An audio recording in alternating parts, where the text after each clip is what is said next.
Salve galera, tudo bem com vocês? Aqui é o professor Pablo Jamilk para mais um vídeo comentando assuntos importantes aí relacionados à nossa sociedade.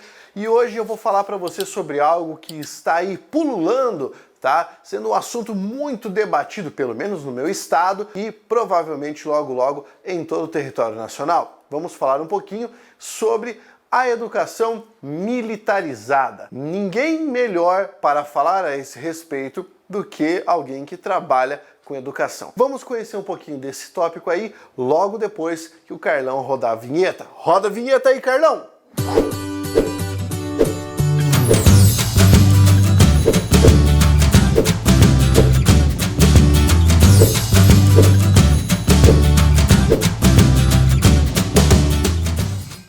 Galera, agora o debate é esse.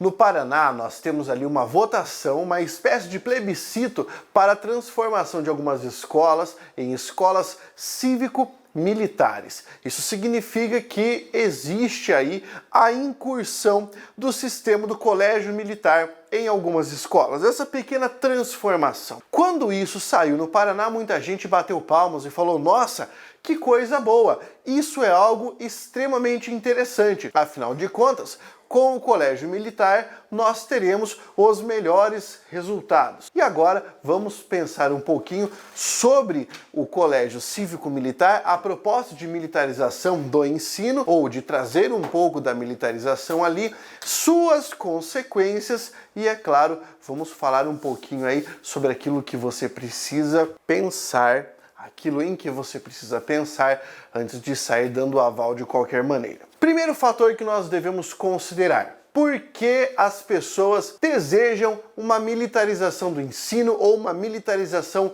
das escolas? O sistema convencional que nós temos hoje, o sistema de ensino convencional, não conseguiu garantir um ambiente que seja propício para o desenvolvimento do aluno no quesito segurança. Por que eu digo isso? Se você observar, algumas escolas em regiões periféricas do país padecem com o problema relacionado ao uso de drogas, ao tráfico de drogas, ao surgimento de pequenas facções dentro das próprias escolas, a agressão aos professores, a agressão aos alunos, um sistema praticamente de castas que é pautado pela violência dentro das escolas. Nós temos notícias disso todos os dias. O problema é que, por causa do que nós chamamos de heurística da disponibilidade, nós achamos que todas as escolas são assim. Não, nós sabemos aquilo que se noticia. É fato que nós já tivemos alguns problemas gravíssimos relativos à ausência de segurança correta dentro das escolas. Eu posso citar para você, por exemplo, o massacre de Realengo, no Rio de Janeiro, o massacre de Medianeira, no Paraná, nós tivemos o massacre em São Paulo, tá? Todos os alunos que, em determinado momento, entraram na escola e resolveram soltar o seu serial killer interno e matar colegas, professores, porque achavam que aquilo ali, de alguma maneira, seria divertido. É lógico, isso é relacionado a pessoas que possuem um distúrbio, um problema mental.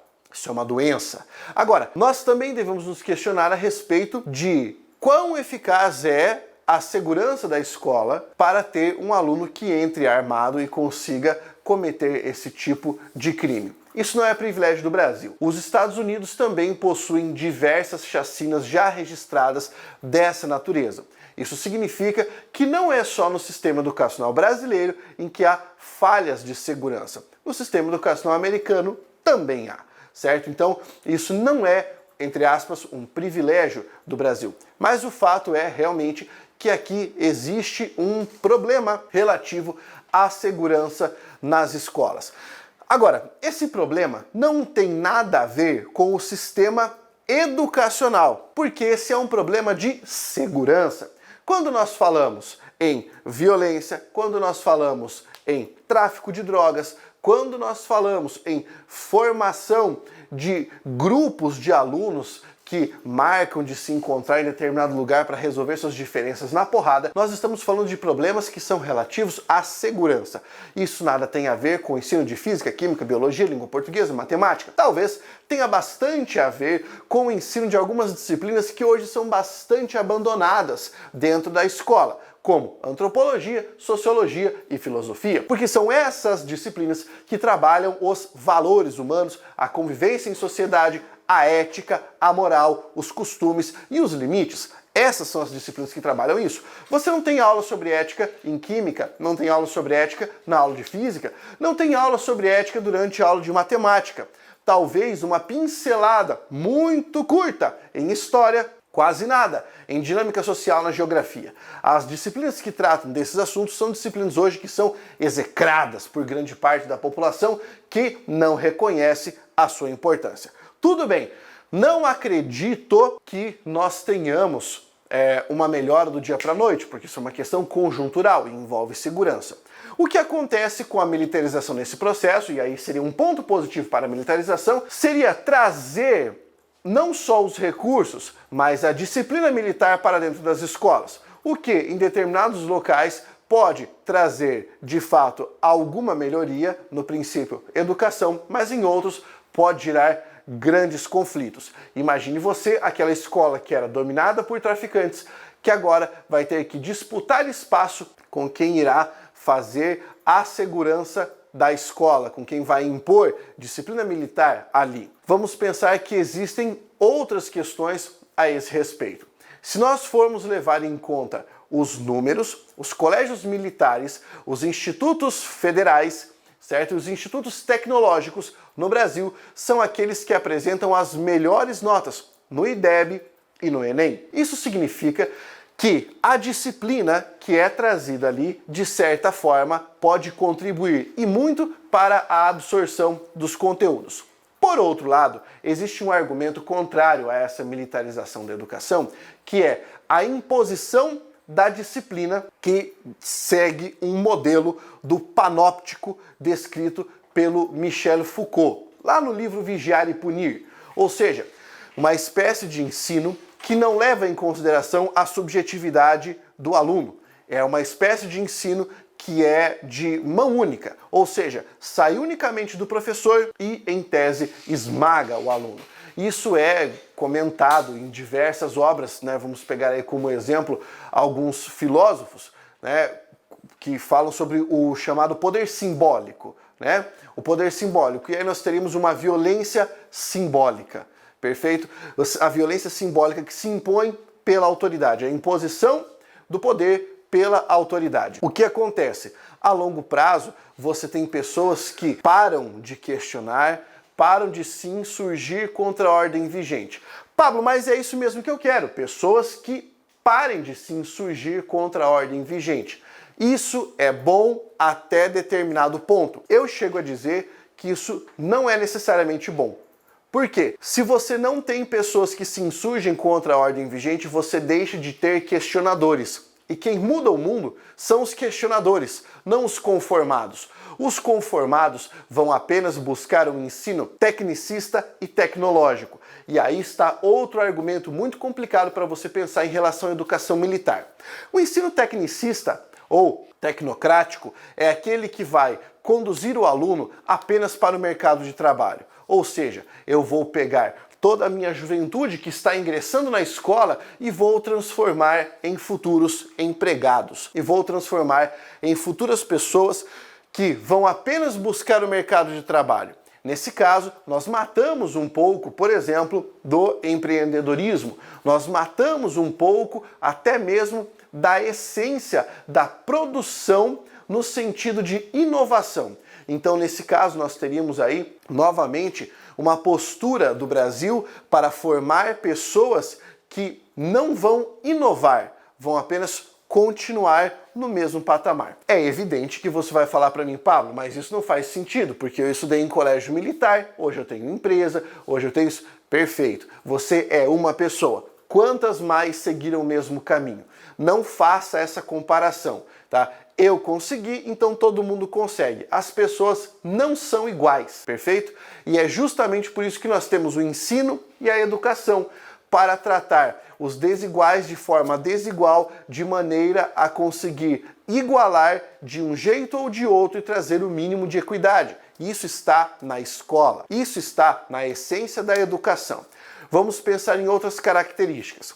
Se ocorrer a educação cívico-militar nos moldes dos colégios militares, nós teremos para os alunos um uniforme obrigatório, um corte de cabelo obrigatório para os meninos, por exemplo, o fato de as meninas não poderem usar esmalte ou adereços ou maquiagens. Então, o que começa a acontecer nesse caso? Nós temos uma sociedade que é hipersingularizada. O que significa hipersingularizada?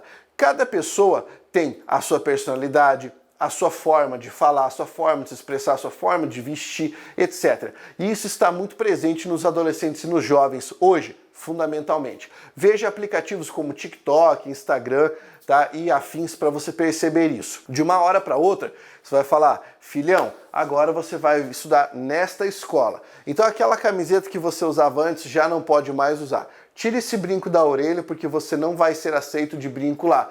O cabelinho também, quero que você corte, porque não tá legal. Você precisa mudar esse corte de cabelo, senão você não vai poder entrar lá. A menina, por exemplo, que ia maquiada para a escola, que ia cheia de adereços, toda bonitinha, o que vai acontecer com ela? A mãe vai ter que falar, o pai vai ter que falar.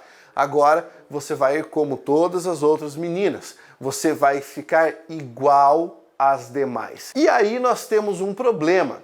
Por quê? Porque a escola, além de ser um espaço para o desenvolvimento dos conteúdos, para a percepção dos conteúdos, é um modelo, é um espaço para o desenvolvimento da sociabilidade e das individualidades. Por mais que você ache que não, você pode falar assim, o cara tem que ir para a escola para aprender matemática e português. Então monta a sua escola e dê aula só dessas duas matérias. Não é assim que funciona. Nós estamos desenvolvendo um processo educativo há muitos anos, com muitos percalços. Nosso país é gigantesco e cheio de diferenças. Pode ser que esse modelo vá equalizar algumas diferenças, mas muito provavelmente, em um prazo estendido, pode acabar deslindando outras feridas, outras diferenças e outros problemas que já haviam sido curados anteriormente. Por exemplo, a autonomia de produção dos alunos. Outro fato muito importante é saber qual é o material didático a ser utilizado nessas escolas, quem produz esses materiais didáticos e sob qual perspectiva ideológica. Porque da mesma forma que nós temos uma perspectiva ideológica na escrita do material didático contemporâneo, material didático da década de 70, da década de 50, nós temos uma visão ideológica também do material didático que será produzido. Tudo isso deve passar por uma comissão avaliativa. Então é uma questão extremamente delicada e uma questão extremamente complexa. Se você disser, Pablo, mas então qual é a sua opinião? Você acha que as escolas deveriam passar por esse processo de militarização, que o ensino deveria ser assim? Então vamos lá. Eu acredito que ao longo dos últimos, vamos jogar aí, dos últimos 20 anos, nós tivemos um declínio de algumas questões voltadas para a nação. Vamos pensar aqui o trabalho com os símbolos nacionais, o trabalho relacionado à noção de, vamos buscar aqui um termo bom para isso, patriotismo, né? Isso nos últimos 20 anos declinou. Por quê? Porque novos elementos foram empregados para a educação desses 20 anos, correto? E logo depois disso, nós tivemos agora então uma mudança que busca resgatar esses princípios. Um resgate feito de maneira consciente e não sectária é um resgate interessante, mas o grande problema é não consultar a base dos professores. Por quê? Queira você ou não, quem entende de educação não é quem está lá na ponta, lá no ápice da pirâmide. É quem está na base. Quem entende de educação é o professor que está na sala de aula, vendo os problemas cotidianos, é o professor que está trabalhando com o aluno. Esse cara sabe quais são os problemas. Ele sabe, por exemplo, que aquele aluno que está dormindo na sala de aula era o aluno que tinha um problema em casa, era o aluno que vem de uma família complicada. Aquele outro aluno que não sabe escrever e está na 8ª série, tem um histórico muito complicado, tem que trabalhar para ajudar a sustentar a família. e sabe que esses problemas não surgem assim, num estalar de dedos. Não é igual ao Xerrim Xerrion do diabo, lá do Chapolin Colorado. Não é dessa forma. Nós temos uma questão conjuntural e já existem muitas pessoas que pensam a esse respeito há muitos anos. Esses são os professores, são os pedagogos, são os indivíduos que estudam educação. E você já parou para pensar que essas pessoas estão trabalhando para melhorar a educação? Ou você acha que eles nunca tiveram as ideias que você talvez teve? Você acha que você foi a única pessoa a pensar, tinha que fazer isso aqui desse jeito, sabe? Tem mesmo que baixar a porrada no aluno. Porque na minha época eu apanhava na sala e não morri. Beleza, mas você espera mandar o seu filho para a escola para ele só sair vivo? Para ele sair vivo ou para ele sair sabendo? Ou para ele sair um cidadão melhor? Eu mando meu filho para a escola para ele sair uma pessoa instruída e sociável. Então, se um professor agredisse o meu filho, eu teria que ter uma conversa bem de perto com esse professor para saber qual foi a justificativa para ele não resolver uma questão dialogando. Pablo, mas o aluno que é violento, calma. Nós temos o problema da patologia social já criada e da patologia social que se desenvolve. São coisas diferentes. Então, raciocine, reflita comigo. Quando você foi para a escola e apanhou, sofreu bullying, você lembra disso? Isso te marcou. Isso fez de mim uma pessoa mais forte. Talvez não. Talvez você seja aquela pessoa que não consiga resolver um cálculo. Talvez você seja aquela pessoa que tenha dificuldade para escrever uma redação. Porque em determinado momento alguém falou que você era burro. Ou o teu professor escreveu no teu caderno voltar para a 4ª série para aprender a fazer conta, né? Ou você acha que isso não te impactou? Você acha que isso aí não fez você carregar algum trauma ao longo da vida? Fez? É só você começar a analisar aquilo com que você se dá bem, aquilo com que você não se dá bem em relação ao conteúdo, certo? Se você tinha um professor que ofendia você, talvez hoje você desconfie da educação, talvez hoje você não acredite na ciência. Essas mazelas todas refletem um problema conjuntural. E esse problema conjuntural começa com a valorização do professor. O professor é aquela pessoa que está em sala de aula para transferir conteúdo. E ao mesmo tempo, ele tem que lidar com ser um exemplo, resolver os problemas dos alunos, segurar a situação da escola, segurar a situação da educação nacional e, como aconteceu há uns 2 ou 3 anos, também tinha que lidar com o aluno fazendo assim, professor, eu estou te filmando aqui porque agora você está dando aula sobre Marx e isso é doutrinação, eu não quero ter aula sobre isso. Entendeu? O professor também tinha que lidar com isso aí. Então, antes de você manifestar a opinião, leia os números e não faça o chamado viés de confirmação. Eu vou buscar aqui um dado para comprovar o meu pensamento. Tente observar isso num espectro mais abrangente. Converse com professores que estão há muitos anos lecionando e que já passaram por diversas esferas. Existem também professores frustrados que viveram uma experiência péssima. O professor que foi agredido com certeza vai querer alguém para protegê-lo na sala de aula. Mas nós temos que pensar qual é o propósito da escola. O propósito da escola não é pegar um aluno, enfiar a matéria na cabeça dele e falar saia. Não é esse. O propósito é o aluno ir para a escola como um espaço de sociabilidade, para ele ter contato com pluralismo de ideias, pluralismo de crenças, pluralismo, Jesus, que difícil falar essa palavra, pluralismo de, vamos considerar aqui, manifestações teóricas. Ele precisa ter contato com isso para desenvolver aquilo que está em falta hoje no Brasil, senso crítico. Se você curtiu esse vídeo, deixa o like, deixa o comentário, compartilhe nas suas redes. Um abraço, força guerreiro!